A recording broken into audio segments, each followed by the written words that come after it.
Hey everyone, it's Natalie from This and Nat, or All of This and Nat over on Instagram. Today I'm going to show you how I make freezer burritos and tacos. These are a great convenience food for a quick late night snack or dinner. Honestly, these have helped us save a ton of money by reducing leftover waste and curbing the desire to stop at Taco Bell. They don't take long and you only need a few things to make them.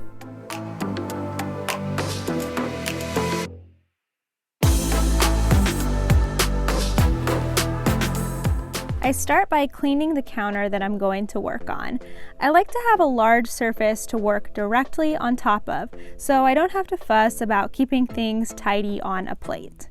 Then I set out all of my ingredients. Of course, you'll need tortillas. Flour tortillas seem to be the cheapest and they freeze really well. We can usually find a brand that is less than $3 for 20 tortillas. We buy these huge bags of Mexican-style cheese from Kroger where it's only $6.99 for a 32-ounce bag. I like to pour the cheese into a bowl to make assembly easier. These huge cans of refried beans from Kroger are the right price at $1.39 for 31 ounces. Earlier this week, we opened up a can to make tacos, so I have the leftover beans stored in the fridge for a few days. It definitely helps to put the beans into a container that's easy to scoop out of for assembly. Lastly, you need storage. You can use whatever you want, just make sure to keep the burritos and tacos separated. Okay, now that we have everything out, it's time to assemble. First, open the bag or whatever you have to get it ready for the burrito. Then, lay out a tortilla flat.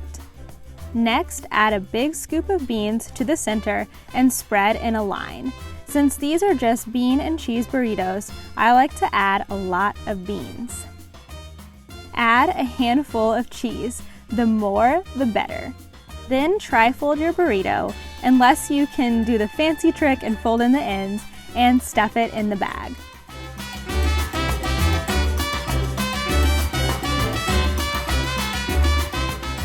As you're zipping the bag closed, make sure to squeeze out all of the air in the bag. And that's our freezer burrito.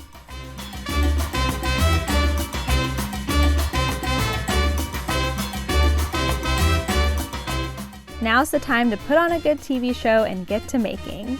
These have saved us so much money at Taco Bell. And if the burritos are too plain for you, keep some taco sauce in the fridge, or you can add meat, which I will show you next.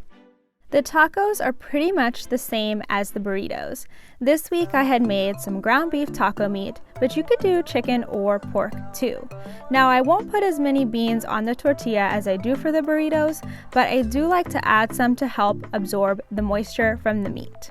I also wanted to note that my meat is cold straight from the fridge, so if you're making these fresh, allow the meat to cool first before assembling the tacos.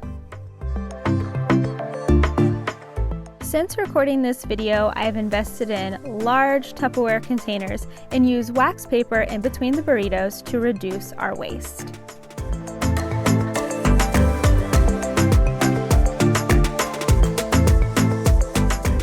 Sometimes I intentionally buy these ingredients just to make freezer burritos and tacos, but most of the time it's because we've had tacos for dinner that week and we have too many leftovers to eat fresh. At this point, we'd been eating tacos for 3 days now, so it was time to freeze up the rest for later.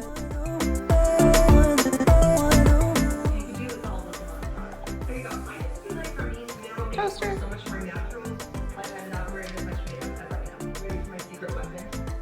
Since we'd bought 40 tortillas, we still had some left over. Did you know that tortillas are meant to be refrigerated after opening? I had no idea. So these should last at least a few more weeks in the fridge, and maybe I'll make up some sausage and eggs for breakfast burritos later on. Here are the fruits of my 30 minutes of labor. Not only do we have grab-and microwave snacks, we didn't waste any leftover meat, and we'll be much less tempted to go through the drive-thru. Before I put the tacos and burritos in the freezer, they will all go into a gallon-sized freezer bag. You can even label the bag if you want with the name and the date of what you made.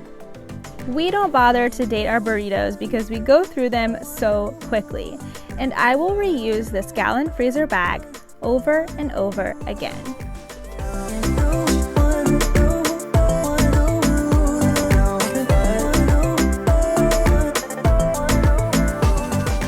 Previously, I've used plastic wrap to separate the burritos, which works great, but it takes more time than the baggies and can only be used once. Now the last step is to put these babies into the freezer and wait for a good late night snack craving to kick in. Honestly, we have these on hand for whenever we are either too hungry to wait until dinner, or if dinner is not quite filling enough. And of course, whenever you're ready to eat, remove the taco or burrito from the baggie and place it on a microwave plate, seam side down. I've learned that seam side down first works best, which is not actually what I did here. Microwave first for about 45 seconds and then flip seam side up this time and microwave for another 30 to 45 seconds. Be careful though, because it will be hot, but delicious. Thanks so much for watching today's video. If you have any great individual freezer meal recipes, drop them down below. I would love to try them. And if you're interested, we are doing a 30-day workout challenge over on Instagram. It's called Move 30 for 30. Come join us over there. It's going to be so much fun and so motivating to work together with other people and reach your goals.